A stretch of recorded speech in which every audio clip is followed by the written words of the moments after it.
You want answers? I'm as mad as hell, and I'm not going to take this anymore. You want answers? You have offended my family. I think I'm entitled. You want answers? I want the truth. And you have offended Shaolin Temple. You can't handle the truth. Surely you can't be serious. I am serious. And don't call me Shirley. Radical Brand. Welcome back, everyone. 49 after the hour, and boy, are my hackles raised. I mean, this morning I was really excited to see the new National Public Radio, the new segments they were doing. They're doing a week-long coverage on the debate over Prop 19. And the first segment that they were going to have on the air this morning was entitled Legalized Pot's Unlikely Supporters, Moms and Cops. So, you know, I was pretty thrilled about that, to hear people that support Prop 19. I'm thinking, who's going to be the one there for the cops? Is it going to be Norm Stamper, the former police chief, who says yes on 19? Or is it going to be former Baltimore narcotics officer Neil Franklin, who says yes on 19? And when they bring up the moms, is it going to be Oaksterdam's Dale Sky Jones, or maybe Normal New Jersey's Ann Davis as moms that speak out for yes on 19? So maybe you can understand a little of my outrage when the first voice I hear is not a supporter, but rather the Stoners Against Legalization's Dragonfly de la Luz spouting her outright lies about Prop 19.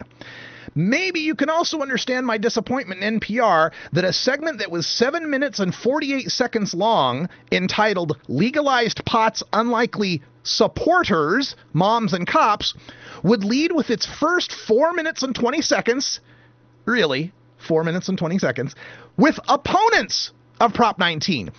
Leaving the moms and cops with just 45% of the time in the segment at the end of the segment. Or if you take it with written words, just 39% of the written words in the story, Legalized Pot's Unlikely Supporters, Moms and Cops. Only 39% of the words actually had the moms and cops that support legalized pot. Well, I guess NPR is just following in the Fox News example of providing both sides of the debate, you know, the truth and the lies. Let's just take a look at the way that NPR shamed itself this morning by quoting this professional partier.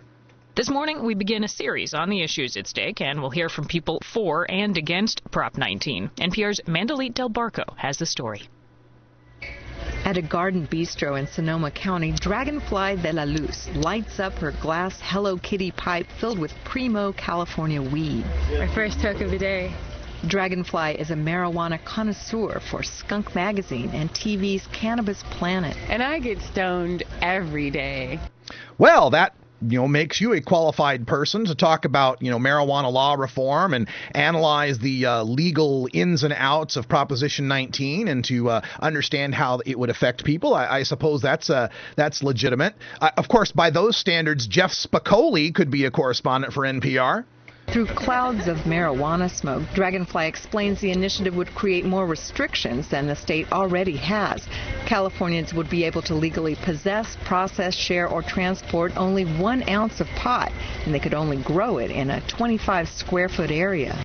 Oh, no, you'd only be able to grow in a 25-square-foot area. I wonder why that would be a problem. These exotic strains that we know and love are going to quickly become obsolete because a 5x5 space is just not enough space to breed and experiment with new strains. It would be a real shame if we lost all of this variety. No. A 5x5 space is not enough for you to be able to grow enough weed to sell. That's what you're getting at here, Dragonfly. Because let's just check out this logic here. When absolutely nobody can grow any personal marijuana legally, we have all this great genetic diversity. But if we make it legal for everyone to grow in a 5x5 space, a space where you can get about 4 to 6 plants, a space that'll produce anywhere from 12 to 30 ounces of dried bud per season, these exotic strains are going to go extinct because the people who are growing illegal larger plots for breeding are going to stop breaking the law when a 5x5 is legal? Because all those growers with Prop 215 recs who can and will still be able to grow larger plots won't do so anymore? Because the companies that form to grow commercial marijuana won't want to have as many brands as possible to entice their customers? Yeah, right.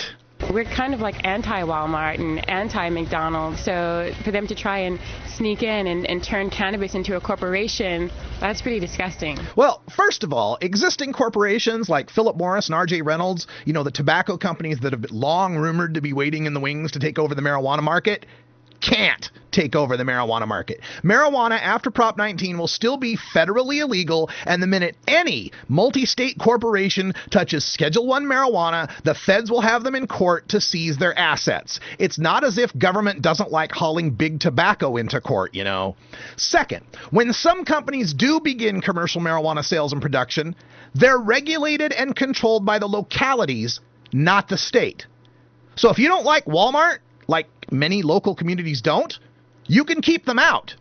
If you do like marijuana companies but want to keep a close eye on them, you can work with your local officials. Local control is exactly what big corporations don't like. And third, what's so disgusting about companies creating jobs for Californians, paying taxes to help our citizenry, and not shooting up people in the streets over the marketing of marijuana? You want to talk about disgusting, Dragonfly? Let's talk about the illegal market that you support that keeps pot prices at $15 to $20 per gram for medical marijuana patients, much less healthy people like me. Let's talk about the million teens nationwide selling pot in our high schools. Let's talk about the slaughtered, beheaded Mexicans in the streets of Juarez if you want to talk about disgusting. A man who calls himself Alibaba is here for the marijuana harvest season. God bless you guys. May there be peace on earth. He casually stops by to share a few joints as Dragonfly tries to convince him the proposed law is a downer for pot lovers. This beautiful frosty sativa bud I'm holding did not come from a licensed dispensary. Under Prop 19, it would be illegal for me to possess this and to smoke it. Why would it be illegal again? Because Prop 19 prohibits possession of cannabis bought anywhere other than a licensed dispensary. Oh, wow, they're really trying to capitalize on this industry with Prop 19. You guys better vote no. God, what a shame. So, Dragonfly, you're admitting you bought your marijuana from the black market. So, yeah, that's exactly what we want to make illegal, because your illegal dealer buddies aren't checking kids' IDs. But saying that you couldn't possess and smoke that crystally bud is a flat-out lie. You are a liar. Prop 19 allows you to possess and share 1 ounce of marijuana outside the home, and the only way anyone can tell you bought it illegally is if you open your gaping maw and tell them. Here are some of your options as to what you could answer when the cop says, Miss De La Luz, where did you get that beautiful frosty sativa bud? Let's see. I grew it. My friend gave it to me. I bought it at a Prop 19 store.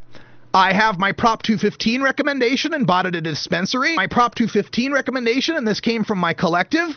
I don't answer police questions without my attorney present. Or just plain old silence. 7 options you have, aside from saying to the cop, oh yeah, I bought this illegally from my dealer friend. What a ridiculous bit here. And shame on NPR for spreading these lies. Let's hope the rest of their segments are a little more truthful. I also wanted to get a quick shout out here to Jen Alexander from our chat room, who wrote an excellent article about Measure 74. The Portland Mercury, which is one of the news rags out here, put a editorial against Measure 74, which is the measure to put dispensaries in this state. Let me just read their concluding paragraph. This is from journalists, mind you. Our current system, in which patients can grow their own shit or have someone trusted to grow for them, isn't perfect.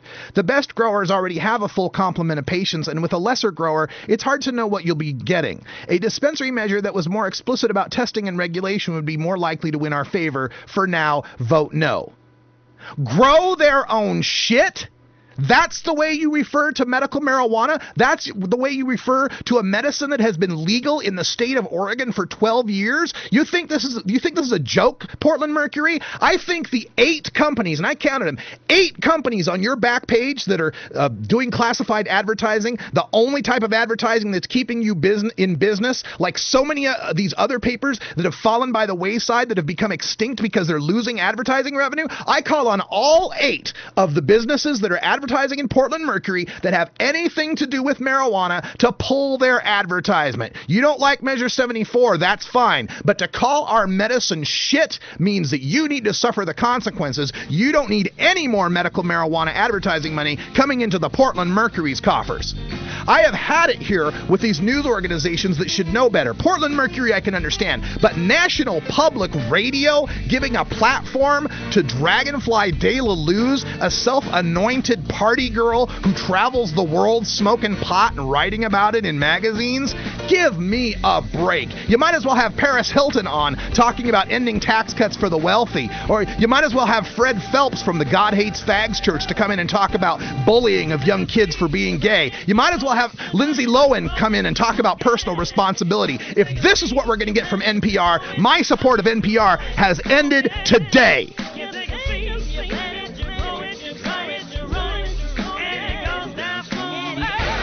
All right, so I got a little riled up for that one. Thanks for joining us. Normal Show Live, the voice of the Marijuana Nation. We'll be back tomorrow with more news and interviews you can use. And until next time, take care.